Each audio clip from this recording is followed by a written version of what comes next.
పెరిగింది. కానీ దానికి మాత్రం మీరు ఏమంటారు?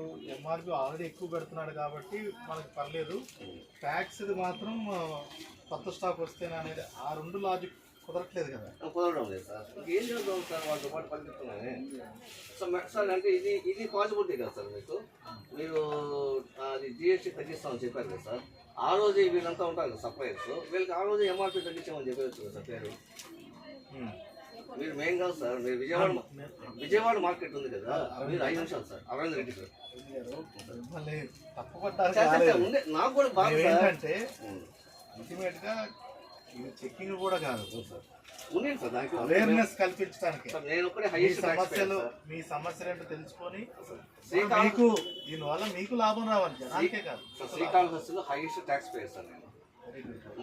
మా బాబు వచ్చి పిఎం అడ్వైజర్ సార్. ఇది 21 ఇయర్స్కి నీతి ఆయోగ్ మెంబర్ అయ్యాడు సార్. విశ్వంత్ రెడ్డి 21 ఇయర్స్కి అయ్యాడు. ఆ అబ్బాయి ఎల్ఎస్సీలో చదివాడు, లండన్ స్కూల్ ఆఫ్ ఎకనామిక్స్లో చదివాడు.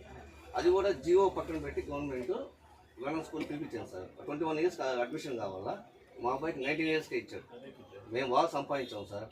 నేను first Congress party president, next BJP, తర్వాత వైఎస్ఆర్ ప్రెసిడెంట్. నాకు బాధ ఏంటంటే నిత్యావసర వస్తువు తగ్గడం లేదని, నోట్బుక్ తగ్గిస్తామని ఆశపడ్డాను. సో ఆల్మోస్ట్ అన్ని డిపార్ట్మెంట్ నేనే sir supply. Highest tax paying కూడా కట్టుకోండి మేడంని.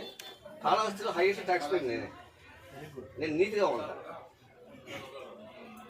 మీకు కూడా ఎట్లా ఇబ్బంది కలగకుండా ఎక్కడ దాకా పోరాడతాం సార్. ఇప్పుడు తగ్గించేసే వాళ్ళు ఏం మాట్లాడితే ఏం సమాధానం చెప్తారు. స్టాక్ వచ్చేదే కమ్మ మాకెంత తగ్గుతానో ఆలోచిస్తాము, అది వేరే తగ్గించేదానికి.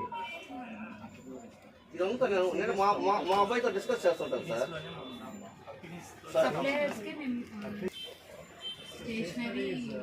సార్ మా అబ్బాయి నిర్మలా సీతారామన్ తైవాన్ పోయాడు, ఆ ప్రోగ్రామ్కి లీడ్ చేశాడు. నేను మా వాడు తరుగుతున్నా, ఏం చేద్దాం డాడీ అని. వాళ్ళు చేస్తే చేస్తాను. ఇప్పుడు రేటు తగ్గించిన రోజే దీని మీద 500 రూపాయలు వచ్చి కదా ఎంఆర్పి. వ్యవస్థ చాలా లోపల లేదు. ఓకే కాదు. నేను నా భావం పంచుకునే వ్యక్తి మీరు అప్పుడు వచ్చారు. కాళహస్తిలో ఏదో చెప్తే అర్థం చేసుకునే వాళ్ళు లేడు. అయ్యాం ఎటో లేదు అని నేను అనుకుంటా. నేను నా బాధ చెప్పి ఇంట్లో దగ్గర ఉంటాయి కదా. మీరు ఐఏఎస్ కూడా ధైర్యంగా ఉంటే మా వాళ్ళు ఐఏఎస్ అని ఒకటే వస్తా. నేను ఆ స్టేజ్కి వెళ్ళిపోయి నేను రాయలేను అనుకుంటాను. ఏం చేద్దాం సార్, ఇది గొప్ప కోసం కదా సార్. నా బాధ మీలాంటి తెలివైన వచ్చాక మీతో పంచుకునే ఒక అవకాశం దొరికింది.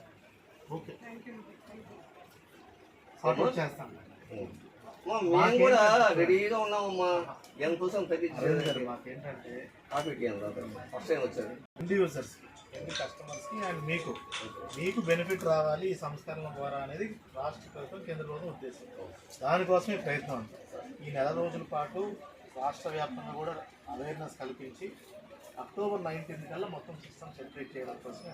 ఓకే సార్, మీరు ఇప్పుడు ఇది చేసి మీరు ఒక రిపోర్ట్ ఇచ్చేకొని అయితే దాని ఒక పాయింట్ యాడ్ చేయండి సార్. నిత్యావసర వస్తువు పేపర్ సార్.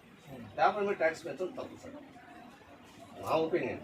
సెకండరీ ఇప్పుడు చెప్పాను కదా సార్, 18కి వెళ్ళింది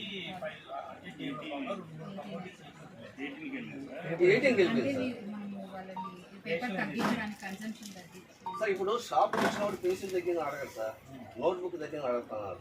దాని మీద సమాధానం చెప్పగలరు. అంటే వాడు ఏం చేశాడమ్మా, పేపర్లు పెంచేశాడు కదా. వీడు దాన్ని ఏం చేస్తామా డిస్ట్రిబ్యూట్, అది పెంచేసి బేస్ చేస్తాం. ఓకే, అర్థమైంది సార్. నేను నా రిపోర్ట్లో పంపిస్తాను. Okay sir. రెండోది సార్, ఇది కూడా వీలైతే మేడం, ఇది హ్యాపీ కదా. ఓకే ఓకే సార్ నమస్తే సార్, కలుస్తాం సార్. నమస్తే అమ్మా.